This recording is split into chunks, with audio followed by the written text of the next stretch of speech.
Prosseguindo no estudo de História da Igreja, estamos no livro 2 de História da Igreja, o item 19, Atenágoras de Atenas.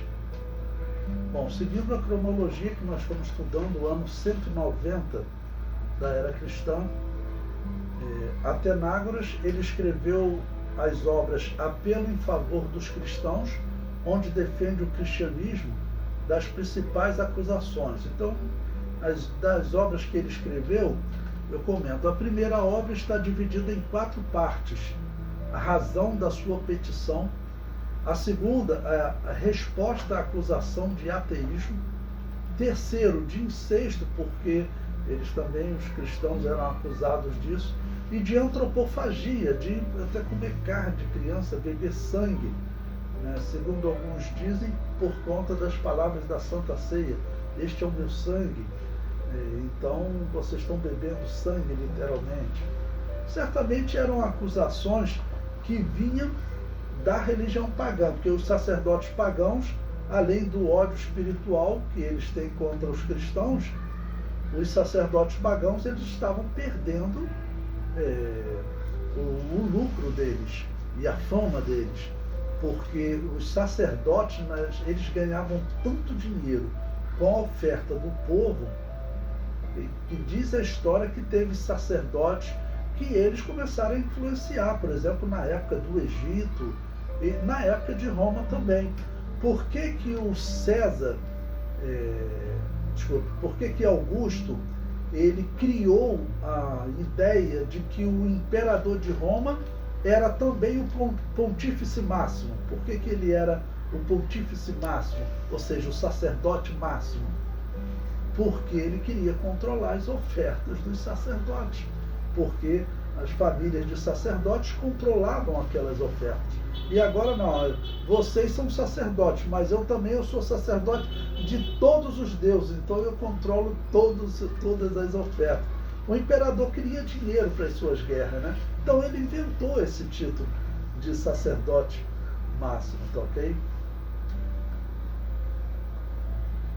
Bom, o comentário prossegue.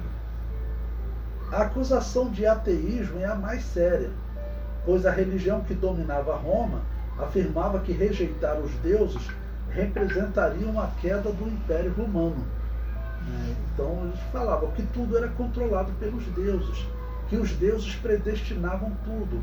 Essa doutrina do horóscopo, que é a doutrina da predestinação, né, que diz que Deus determina todas as coisas, lá eles só usavam no plural, que os deuses determinavam todas as coisas. Então eles estavam falando, uma pessoa, se ela não tiver Deus, e por que eles chamavam de ateus? Se o cristão dizia, não, na verdade eu creio em Deus sim, mas eles perguntavam, cadê a imagem do seu Deus? Para eles um Deus tinha que ter uma imagem, senão não existia Deus nenhum. Então vocês na verdade são ateus. No grego, vocês são sem Deus, ou seja, vocês são ateus, vocês são sem Deus. Que dizer que acredita num Deus invisível, para o grego isso não significava nada. Para o romano, para o pagão, tinha que ter uma imagem de escultura. Ok? O comentário prossegue. Esta obra é uma excelente referência para estudo das religiões antigas, pois ele descreve as crenças nos deuses, apresentando textos dos filósofos ateus e compara a religião pagã com o cristianismo. Bom, então, eu separei um texto aí para nós podermos ler uma comparação interessante. Eu digo que isso aqui ele fez praticamente, preparou uma aula de ciências da religião. Quem quer estudar sobre religião do mundo antigo, ele acaba dando uma aula porque ele quer fazer uma comparação entre o cristianismo e as religiões estabelecidas. Então, por isso essa obra dele é interessante. Bom, então eu coloquei aí, né, do livro Apelo em Favor dos Cristãos, ele diz, quanto a nós, que somos chamados cristãos, não tendo providência por nós, permitis que sem cometer nenhuma injustiça, mas pelo contrário, como a continuação do nosso discurso demonstrará, comportando-nos de modo mais piedoso e justo do que ninguém. Ele está dizendo, cristão, nós tá bom? Que sofremos essas acusações, nós somos contados entre os mais piedosos, entre os mais justos, ok? E prossegue. Não só diante da divindade, mas também em relação ao vosso império. Permitis que sejamos acusados, maltratados e perseguidos sem outro motivo, para que o vulgo nos combata, a não ser apenas o nosso nome. Todavia, nós nos atrevemos a vos manifestar a nossa vida e doutrina. E com o nosso discurso, compreendereis que sofremos sem causa e contra toda lei e razão, e vos suplicamos que também a nós deis alguma atenção, para que cesse finalmente a degolação a que nos submetem os caluniadores. Então ele está dizendo o seguinte, olha, dê atenção para que eu possa falar, um cristão possa falar, né? Ele diz, se alguém é capaz de nos convencer de termos cometido uma injustiça, pequena ou grande, não fugiremos do castigo, mas pedimos antes que se nos inflija o que for mais áspero e cruel. Mas se a nossa acusação é tão somente o nome, e pelo menos até hoje o que nos propalam sobre nós é apenas vulgar e estúpido rumor das gentes, e não foi provado que algum cristão tenha cometido um crime. A vossa questão é, como imperadores máximos, humaníssimos e amicíssimos do saber, rejeitar por lei a calúnia feita contra nós, a fim de que, assim como toda a terra, pessoas particulares e cidades gozam de vosso benefício, também nós vos possamos agradecer, glorificando-vos por termos deixados de ser caluniados. Bom, o que ele está usando? Ele está usando aqui uma ideia do Romano, que o Romano ele dizia o seguinte, olha, nós estamos levando benefício para o mundo, nós estamos escravizando vocês, ele falava para os bárbaros principalmente, né? Nós estamos escravizando vocês, mas nós estamos trazendo um benefício aqui. Vocês viviam em casas de madeira, nós estamos construindo aqui casas de concreto. Não, vocês não tinham nem uma escrita, vocês não conseguiam contar a história de vocês. Nós estamos trazendo uma escrita para vocês, nós estamos trazendo civilização. Nós estamos escravizando vocês, mas nos agradeço porque nós estamos trazendo civilização. Ele está dizendo o seguinte, bom, já que vocês se consideram os civilizados e esses outros que vocês estão escravizando, vocês consideram bárbaros, vocês acreditam que vocês estão levando o bem para eles, já que vocês são os que gostam de fazer o bem, ele está dizendo o seguinte, então, olhe para a injustiça que está sendo feita no mundo, porque não existe crime, né, que os cristãos cometam. Eles morrem simplesmente por serem cristãos. E aí ele está falando no caso agora para o imperador Cômodo, né, para ele mudar isso, né? Então, demonstrar essa atitude romana de justiça. Ele prossegue. Nós, porém, distinguimos Deus da matéria e demonstramos que uma coisa é Deus e outra matéria, e que a diferença entre um e outro é imensa, pois a divindade é incriada e eterna, contemplável apenas pela inteligência e pela razão, mas a matéria é criada e corruptível. Não é irracional chamar-nos de ateus?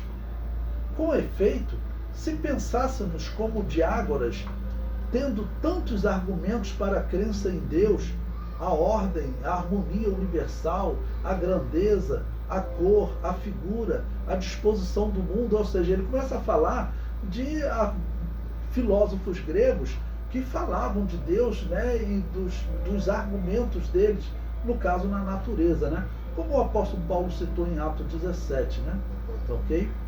Pois bem, e prossegue, a harmonia universal, a grandeza, a cor, a figura, a disposição do mundo, a ordem do mundo, então sim, teríamos com razão a fama de ímpios e haveria motivo para sermos perseguidos.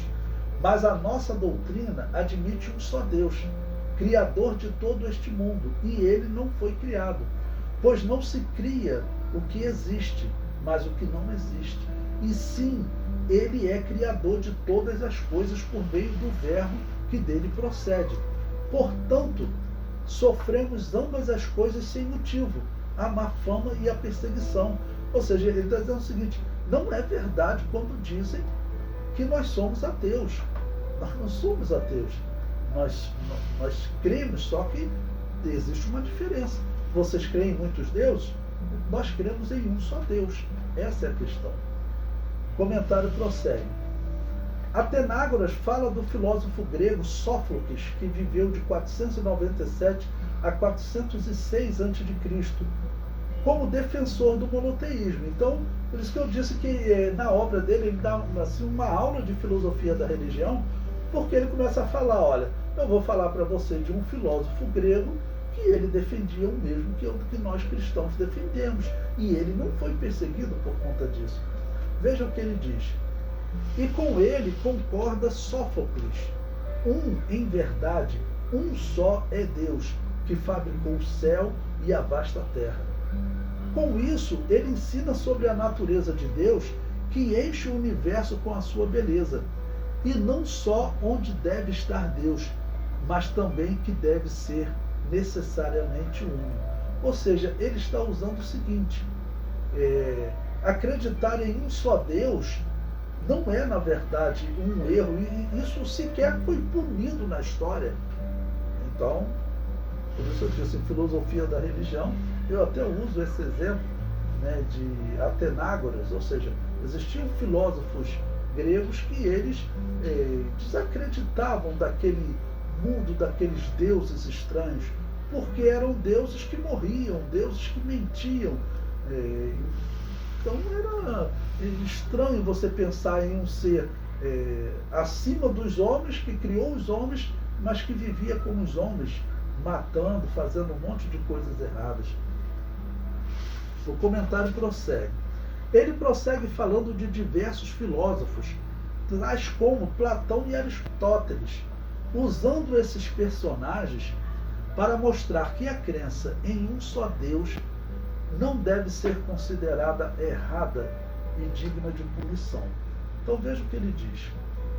Também Filolau, que aí eu coloquei aí a data que ele viveu, na época não existia essa preocupação, né? Então, quando viveu Filolau, entre 470 e 385 a.C., ao afirmar que Deus fechou tudo como em uma prisão, demonstra que Deus é uno e que está acima da matéria. Quando Liles e Opsímon, um defende a Deus como um número inefável, o outro como a diferença entre um número máximo e seu contíguo, ora, conforme os pitagóricos, o número máximo é o 10, pois é tetractis, ou quaternário, e compreende todas as proporções aritméticas e harmônicas, e o contíguo a este é o 9. Portanto, Deus é a mônada, isto é, uno, pois supera por o maior em relação ao seu contíguo inferior. Platão e Aristóteles, aviso, antes de tudo, que não tenho a intenção de expor com absoluto rigor as doutrinas dos filósofos, ao citar o que disseram a respeito de Deus. Com efeito, sei o quanto superais a todos por vossa inteligência e poder de vosso império. Também sais versados em cada uma das partes da ciência, como não o são nem os que se reservaram uma só delas. Todavia, como sem citar nomes, era impossível demonstrar que não somos apenas nós que encerramos Deus na mônada de um, né?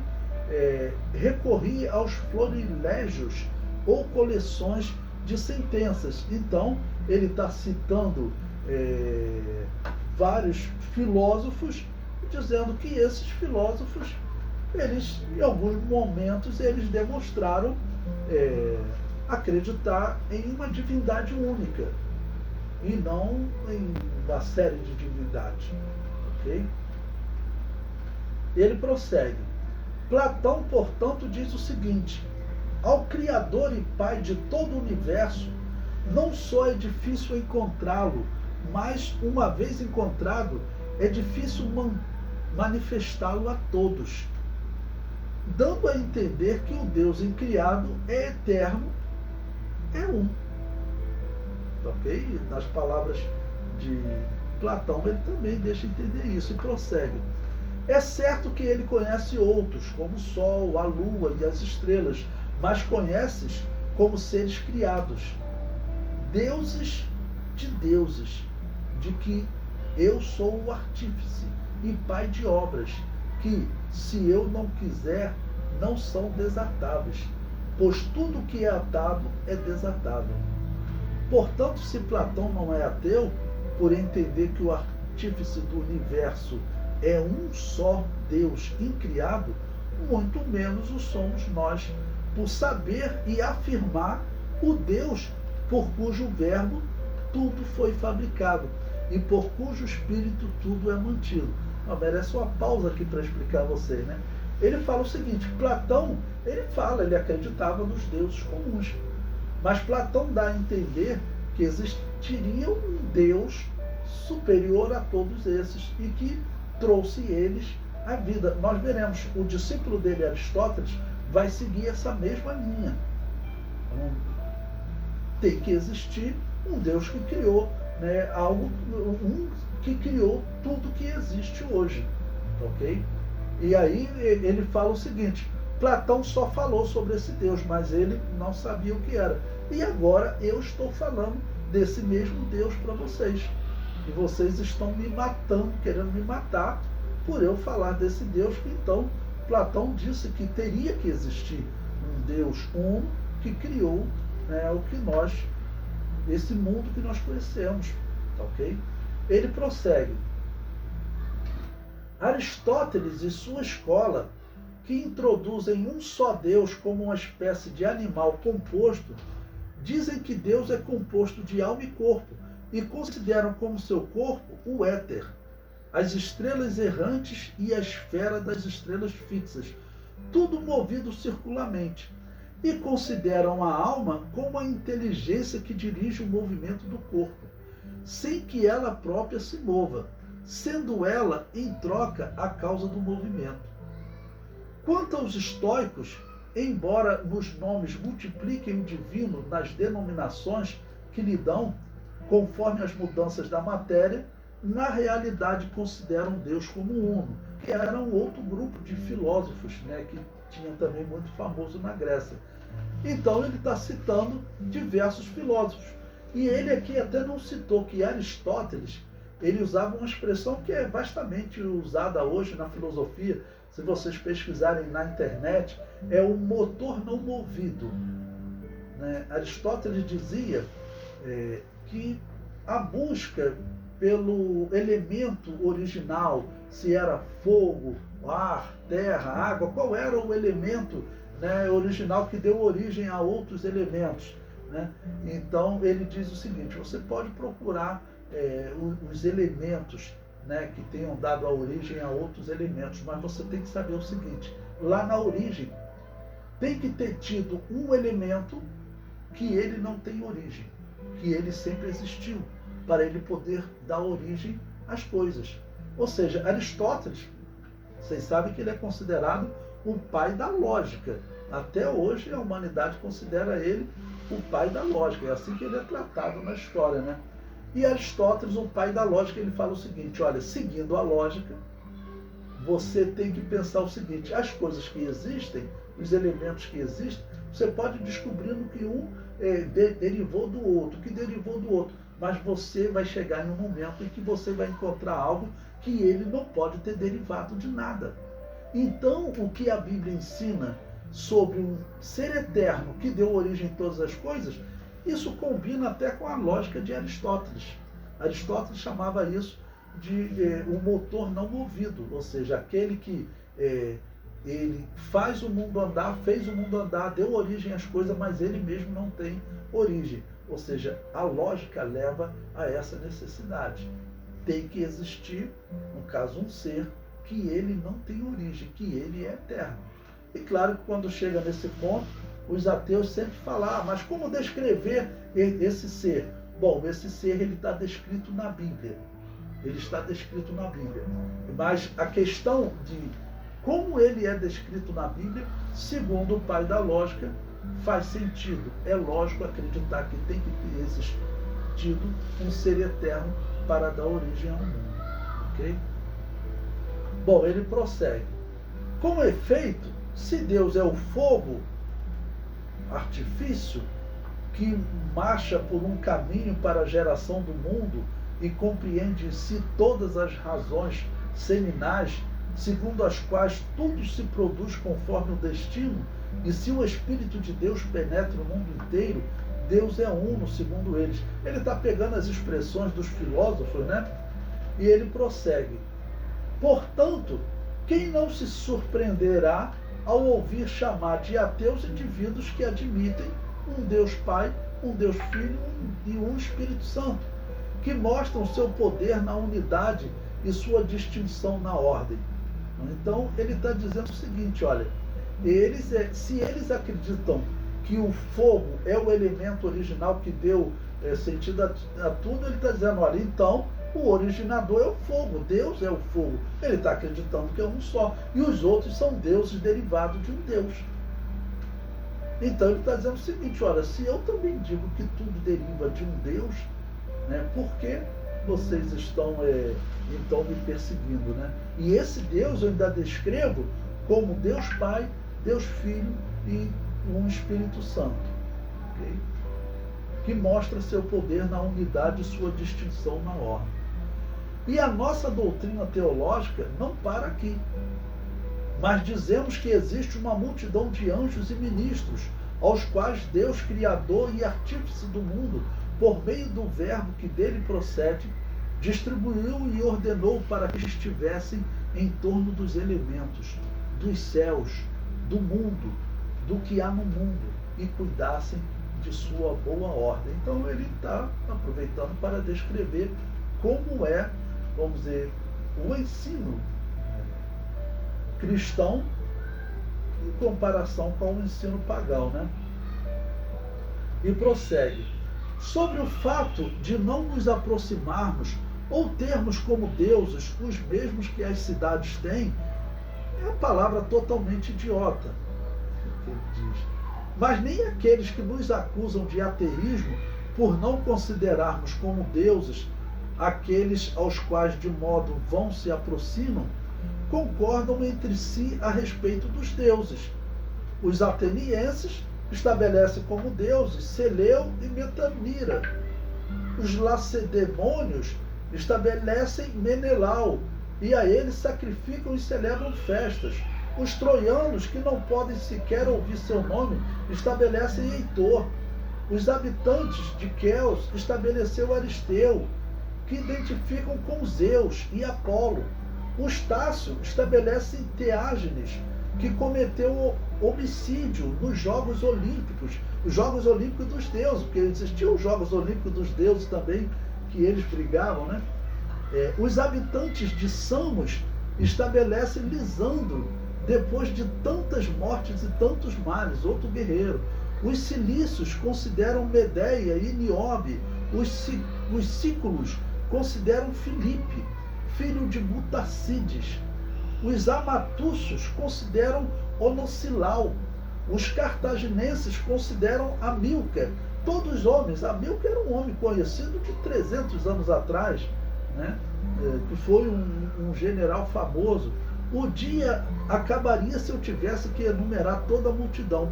Se eles entre si não estão de acordo sobre seus próprios deuses, por que nos acusam de não coincidir com eles?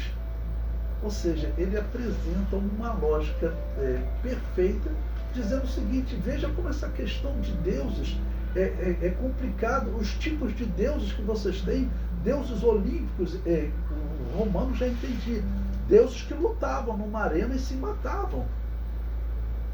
Ou seja, o que ele descreve como deuses são estranhos, né?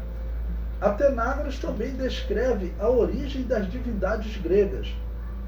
Ele diz: o próprio Heródoto confirma. Considero Hesíodo e Homero 400 anos mais antigos do que eu, não mais, e foram eles que estabeleceram a teogonia para os gregos, que deram suas denominações aos deuses, distribuindo suas honras e ofícios e explicando suas formas. Olha o que ele está fazendo. Isso aqui é o quê? Isso é 600, talvez 800 a.C. Mas ali cerca de 600 a.C. E o que ocorre? O ensino bíblico, a história bíblica, ela remonta a 4.000 anos antes de Cristo, considerando a partir de Adão. Essa é mais ou menos a cronologia bíblica, ok? Então ele vai falar, olha, essa é uma história que surgiu há pouco, considerando o tempo de história bíblica, né? Atenágoras descreve a prática pagã de fazer procissões, o que será assimilado mais tarde pela Igreja Católica. Ele prossegue: há aqueles que dizem que isso são apenas estátuas, mas é aos deuses que elas se referem, que as procissões que a elas se fazem e os sacrifícios que se lhes oferecem terminam nos deuses e a eles se dirigem, que não existe, enfim, outro meio de aproximar-se dos deuses sem este. Os deuses são difíceis de aparecer claramente. Ele ironiza no final, né? Porque eles estão dizendo o seguinte: para você se aproximar de um Deus, você tem que ter uma imagem dessa divindade, senão você não consegue se aproximar dele. Você não consegue se aproximar dele através de uma simples oração de olhos fechados, não. Mas eu destaquei aí porque na história nós sabemos, a Igreja Católica, a partir de Constantino, vai ser estabelecidas procissões nas igrejas católicas, né? As igrejas evangélicas cristãs nunca fizeram isso. A igreja primitiva não faz isso, mas para vocês verem, os pagãos eles faziam isso, sempre com as suas estátuas, né, de divindade e as suas procissões. A Igreja Católica, ela é 110% pagã, para nós sermos bem claros, né? O comentário diz: Atenágoras fala sobre a origem de todas as coisas. Ele diz: tal é o princípio da Gênese, né? Origem, Gênese em grego é origem, não só daqueles que eles consideram deuses, mas do universo todo. Considerai, portanto, este ponto. Cada um desses aos quais se atribui a divindade como princípio, também é forçoso que seja corruptível. De fato, se nasceram não existindo, como dizem os que teologizam sobre eles, não existem, porque uma coisa ou é incriada, ou é por conclusão eterna, ou é criada e, por conseguinte, corruptível. Não falo diferentemente dos filósofos. O que é que é sempre e não tem princípio? O que é que começa e não é nunca? Platão, discorrendo sobre o inteligível e o sensível, ensina que aquilo que é sempre o inteligível é o incriado. Ou seja, você consegue entender bem aquilo que não é criado, o incriado. E aquilo que não é o sensível, criado, que começa a ser e deixa de ser. Nesse período, a Igreja de Roma ainda não tinha copiado as procissões pagãs. A condenação bíblica a essa prática é clara. Isaías 45, versículo 20. Congregai-vos e vinde, chegai-vos juntos, vós que escapastes das nações. Nada sabem os que conduzem em procissão as suas imagens de escultura, feitas de madeira, e rogam a um Deus que não pode salvar. Bom, então eu sempre falo para vocês, a história da igreja hoje, o que nós estamos sendo desafiados é dizer, responder, né?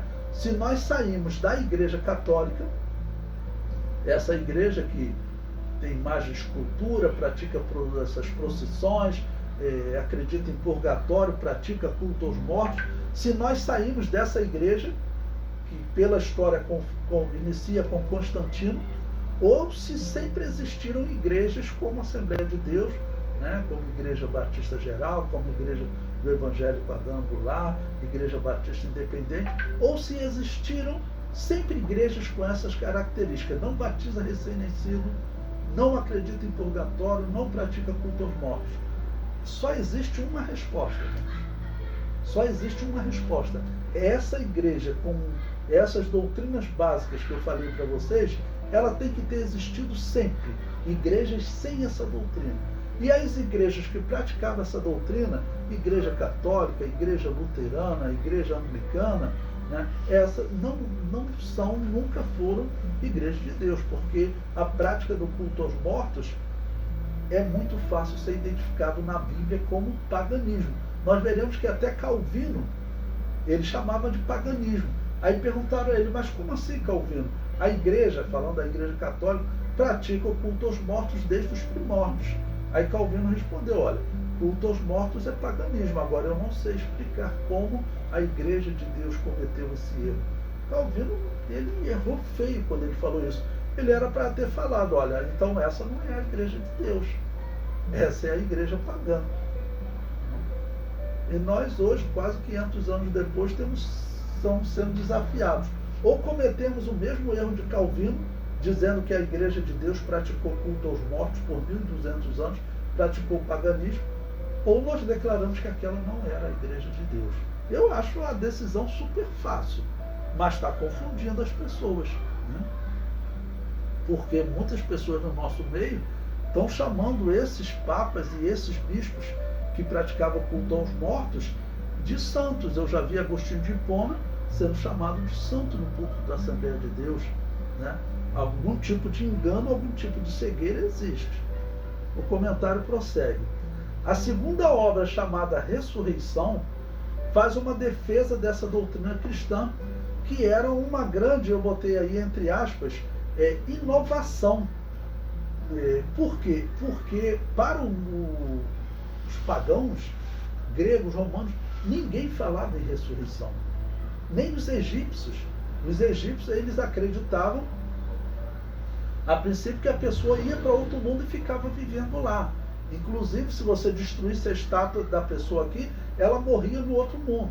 Depois começou a surgir o pensamento de que voltava nos animais. Né? Voltava nos animais. Mas esse foi um pensamento mais recente dos egípcios. Ok? Então, falar em voltar à vida física, isso era algo que ninguém imaginava.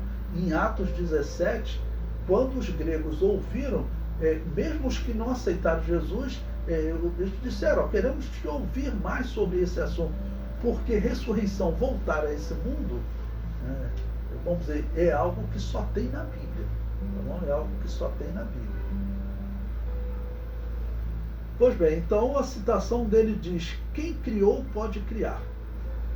Então ele diz, que o poder de Deus seja suficiente para ressuscitar os corpos, o próprio fato de sua criação prova.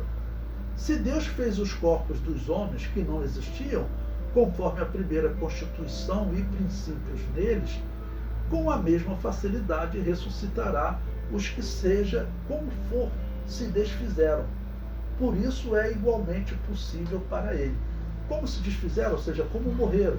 Certa vez, uma pessoa falando, questionando sobre os métodos de morte, por exemplo, o cristão que foi queimado, como que Deus vai trazer ele de volta à vida?